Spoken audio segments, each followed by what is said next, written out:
Hello friends, welcome to our মা Bangla blogs. তো friends, আমরা দুদিন ভিডিও দিতে পারছি না, আমাদের ভিডিও ঠিকঠাক এডিট হচ্ছে না, তার জন্য আমরা একটু ব্লগ করছি যে সবাইকে জানানো দরকার কেন হচ্ছে না আমাদের ভিডিও। তো চলো দেখুন, সব শীত পড়েছে, সব কিরকম শুয়ে আছে দেখো, হালকা শীতে। কেন ভিডিও আসছে না? আজকে আমাদের কোন একটু শীত পড়েছে, আবার ব্লগও বেশি ভালো এডিট হচ্ছে না, আর সামনে পরীক্ষা হচ্ছে, এই জন্য আমরা দুদিন পর তোমাদের কেন ভিডিও আসছে না কেন তোমাদের? আমরা পয়সা শীত পড়েছে, আমরা ডরে মরে যাচ্ছি। আমাদের দোয়া করবে আমার জন্য ঠিক হয় জ্বর থেকে।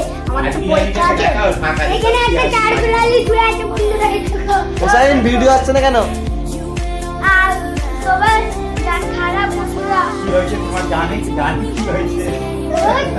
তো শুনতেই পাচ্ছ ওদের মুখ থেকে যে শরীর খারাপ বা ঠান্ডা পড়েছে, তার জন্য আমাদের ভিডিও মেন হচ্ছে আমাদের এডিটটা একটু প্রবলেম হচ্ছে, এডিটিং একটু প্রচুর প্রবলেম হচ্ছে, তার পরীক্ষা চলছে সবার, তাই এডিটটা আমাদের ঠিকঠাক হচ্ছে না, ওই জন্য ভিডিও আছে ব্যাকআপে, কিন্তু এডিটের জন্য আমরা পোস্ট করতে পারছি না।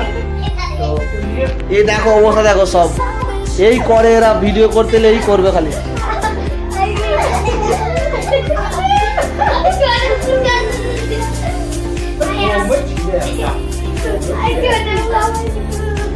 তা হাসান, কালে কোথায় যাবি? কালকে কিন্তু যাবো গাইস, কালকে কিন্তু হোটেলে গেলে হয়। হ্যাঁ সকালের দিকে হোটেলের বন্ধুরা, হোটেলে বন্ধুরা, কিন্তু হুসাইনকে নিয়ে যাওয়া যাবে না। হ্যাঁ হুসাইনকে নিয়ে যাওয়া যাবে। তো কালকে আবার হাসান মামা বাড়ি যাবে, তার জন্য আবার একটা কালকে ব্লগ আনবো, নতুন ব্লগ। ওখানে আমরা যাবো বিরিয়ানি খেতে, হাসানের মামা বাড়িতে বিরিয়ানি হবে, আমরা বিরিয়ানি খেতে যাবো। তো এবার চলো মামাকে জিজ্ঞাসা করি আমাদের ভিডিও কেন আসছে না। মামা, কেন ভিডিও আসছে না বলো? ভিডিও আসছে না, এখন বেশি ঠান্ডা, দেখতে পাচ্ছ না। তারপরে ছেলেদের এই যে অবস্থা, ছেলেদিকে দেখো, ছেলেরা এই যে কাঠি লাগিয়ে হাত, হ্যাঁ এতে যাবে ভিডিও 2-3 দিন লাগবে। এখানে চারদিকে এখন পরীক্ষা আছে, যে এডিট করে তার এখন পরীক্ষা চলছে, এডিটটা ওই জন্য একটু অসুবিধা হচ্ছে। এতে যাবে ভিডিও তাড়াতাড়ি, এদেরকে একবার বেড়াতে নিয়ে যাবে, এদের আমার ডিমান্ড আছে, বেড়াতে নিয়ে যাবে।